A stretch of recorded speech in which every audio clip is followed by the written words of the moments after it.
Alright folks, we got a Kohler Command Pro 23.5 horsepower engine connected to a General Pump TSF 2021.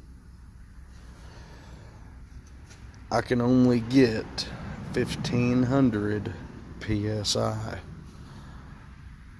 Brand new unloader, fresh pump,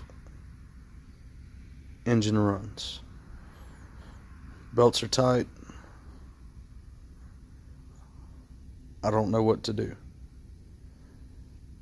If anybody can help me, let me know.